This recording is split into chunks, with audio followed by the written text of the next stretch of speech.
So you want to be a hero and learn how to shoot good POV footage.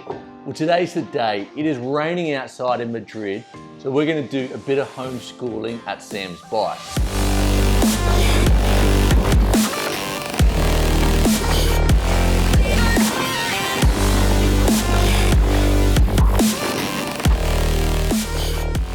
Riders, welcome back to Sam's Bikes, where you know we only talk e-bikes, and today it's all about getting the best out of your GoPros. These things are amazing, but they do need some small tweaks. So first of all, you're gonna need a camera, and don't be a tight ass and buy one of the Chinese knockoffs. They are rubbish. I have tried them. You gotta go with a GoPro because the image stabilization for the point of view footage when it's on your helmet or on your chest plate is really important.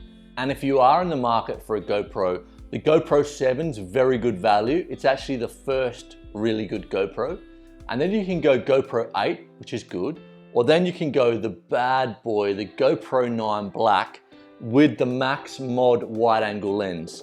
This is what I use for all my POV footage, and it is pretty damn good, I'd have to say. Definitely worth a look. And you can also go a 360 Max.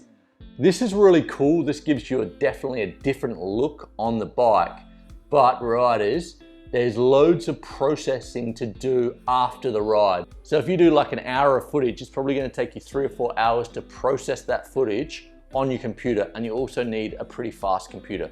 If you are interested in buying any of these cameras, links in the show notes on where they can be bought. So 360 maybe for the pros, GoPro 7 is not bad for the beginners, and a GoPro 9 is definitely a pro setup. You definitely don't need the GoPro Max wide lens option. It's like 90 to 100 euros add-on. It makes the camera a fair bit bigger. You don't need it, but I like it because it gives extra stabilization and also gives me a little bit wider point of view, which for me makes you feel like you're more there on the trail. Okay, so the first thing you want to do when you get the camera is to format the card. So let's go swipe down, and we're going to swipe across into our preferences. We're going to go all the way down to reset, and then we're going to format our card. And the reason we want to format our card is because it just keeps your card clean, and in the case of getting corruption and stuff like that, it's always a good habit to clean your card every time you go out and shoot on it once you've downloaded the old stuff. So what we want to do now is go in and set up the frame rate and also the image size. So we'll click on standard here. And standard, active, and cinematic are all just presets. So really, unless you're a pro, you'll just use standard. So click on standard. Let's go in and select the frame rate and the image size. So we have 5K, 4K, 2.7, and 1080. And what does that mean?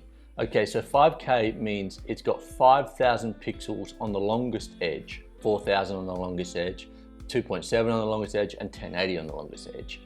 And if you just want to use this for Instagram and Facebook, 1080 and 2.7 is completely fine. If you're someone that wants to be editing this footage in an editing software, then definitely pick 5 or 4K. It's just going to give you higher quality. And now let's go to the frame rate. The frame rate, you've got 240 frames per second, 120 frames per second, 60 frames per second, 30 frames per second, and 24 frames a second.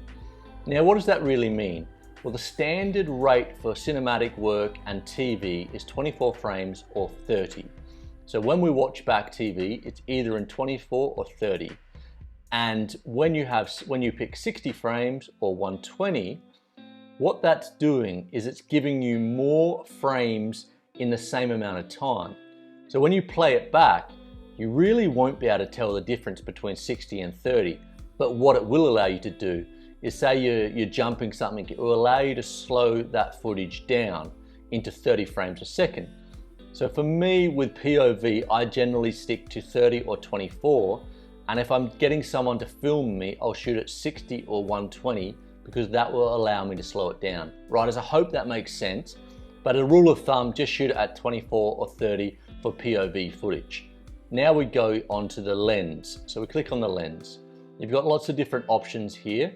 And I always shoot super wide. You want to show the most action that's possible on the bike. Then we go to hypersmooth. Hypersmooth is image stabilization for your GoPro. And you have boost, you have hypersmooth, and you have off. And I would play around with both of these. Hypersmooth boost is amazing, but so is hypersmooth. Hypersmooth boost actually crops into your image. So on a bike, it makes it a little less useful. So we're going to put that on boost, and then we have a look at schedule capture. Don't worry about that. Duration, no limit. Hindsight off. Timer off. And the most important part now is we're going to go into Pro Tune. We will go into bitrate, and we want to go into the highest bitrate possible because this is going to give you the best quality possible for your image. So it's going to be recording 100 megabits per second. Your files are going to be bigger, but they're going to be better. So we'll put high, shutter speed automatic, and then we do the EV compensation. So what EV compensation does, if your image looks overexposed, then you want to minus at 0.5 or 1. If your image looks underexposed, you want to plus it half or plus it 1. It's better to have a little bit underexposed image. I normally shoot at minus 0.5 because I find that the GoPro 9 does overexpose. Now white balance. You've got a few options here. If you're a complete amateur, I would leave it on auto. But if you do know a little bit about white balance, daylight white balance is 5,500 Kelvin. Generally, I am riding in sunny conditions, so I leave it on 5,500. If you are someone that does understand a bit about photography, definitely play with your white balance because it won't change through that ride and it is better. Then we go ISO, we go minimum 100 ISO and maximum 3,200. And this is going to give you, when you're in those dark rides, when the sun's setting, at maximum 3,200 ISO, it's going to give you better exposures in that darker conditions. And then we go sharpness. Now this is a big one. Now, if you are someone that's just going to put it on Instagram, I would shoot high. If you're someone that's going to edit your footage after, I would shoot in low because it's actually better to sharpen it in the editing software than in GoPro. And another big one, the color. If you're someone that's just going to go and put it on Instagram and Facebook, I would use GoPro color. This is going to be very saturated and very contrasty, and it will look really good straight out of the camera. For me, I always shoot it on flat, so it will allow me after to set the colors and do all the adjustments that I want to do. Now, raw audio is a big one. So what you want to do is you definitely want to put it on high, and this is going to give you an extra audio track that if you are editing, sometimes it does help. And also it's just going to give you the highest quality audio possible, which is really important on these little GoPros because the mics are not that big. Then we have wind reduction off. With my little wind breaker, the little cover I have for my GoPro, I find it's better to have wind reduction off and do all the calibration in the software when I'm editing, but definitely wind reduction off. And there's a few more things in the preferences that I like to do. So we go into preferences and we go into general and we go beep volume high, quick capture on, and default presets last used video. So what that does is, so when the GoPro is turned off, so we'll turn it off. So quick capture is turned on. So you hold the button down for a second, you wait, and 3 beeps will tell you it's turned on and recording. And then you press it again, and 5 beeps will tell you that it's off. And this is really handy when you're riding, and it also saves your battery. And another thing, riders, definitely get a spare battery because these batteries don't last that long. And that's it, your GoPro set up. Now into a critical part, how to mount the GoPros on your helmet or on your chest mount. Okay, so I use a gyro switchblade, and I actually bought like a whole kit for like 20 euros on Amazon, and I've cut an attachment up and I've sort of made it fit into the mouth guard here. I'll do a close-up of it. This works really well, and why it works really well is because your head works as like a gimbal. So it gives it a very good stabilization, and also the microphone is very close to your mouth. So this one works very well. I would tend to stay away from putting it on the top of your helmet. You always get your visor in there, and I just don't think it gives a very good look. And then we got the chest mount. This is a GoPro chest mount, and if you do want to go pro, then I'd definitely recommend a GoPro chest mount. Those cheap ones on Amazon or eBay, they're pretty uncomfortable, and also like they don't actually hold still. This has got like grip, so it holds still while you're riding. But last week I had the help of Sevi showing you riders how to set it up on the trails. So let's go to that. And it seems pretty simple, but actually you got to get the angle of the dangle correct, because a lot of people, when they set up, they don't think about the angle of the terrain that we're riding in. And a lot of people, including myself, get a very low angle of their bike. So what we're gonna do is we're gonna use a model of my mate Sevi and show how the setup works. Sevi, come over, sir. So we have my mate here, the model, Sevi. Say hello, Sevi. Hola.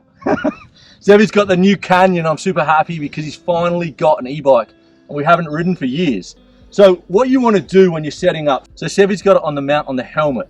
So what you want to do is make sure the bike is on a slope that you're going to be riding, like a similar slope you're going to be riding, and get the rider into race position. So pon en una posición de montar, bien. You need to get your friend to watch the helmet. You want to come down low and sort of think about where the angle of the camera is going to be going on the trail. So Sevi's pointing up a bit too much. So what we want to do is just bring that down to about there. And then you tighten it up, make sure it's nice and tight. You recheck it, and that angle is perfectly going down towards the trail. So that's what you want to do. And also what I've done is got a sharp, like Stanley knife, and just made like a cut in there so you can see every time you can remount it. That's the first trick, and it works exactly the same with a chest mount. You want to, once you set it up a few times, you'll understand where it needs to be and keep it nice and tight. And the same thing, and you also mount the GoPro upside down because it gives you a better angle. I know we've already tweaked the sound settings, but a little thing that I use is like a windproof guard. You buy these on Amazon or eBay for like $5, $10, and they work really well. They do look a little bit funny. Some people put dead cats on the front, but when it rains, they get nasty and they get all muddy. This basically stops the side wind or the front wind coming into the mics, and it definitely gives you a better sound. And riders, that's about it for me today. I hope you liked the video. I'm really sorry I didn't get out to do the Commensal long-term review. It's pouring with rain outside, so that's going to be next week. We've also got an e-talk with Marshall Mullen on the new Levo dropping next week. So riders, make sure you subscribe, share it with like-minded people. It really does mean a lot. And riders, if you want to see how I edit and what I edit on, let me know, and that can be a follow-up video. And riders, stay safe out there, and I'll see you next week.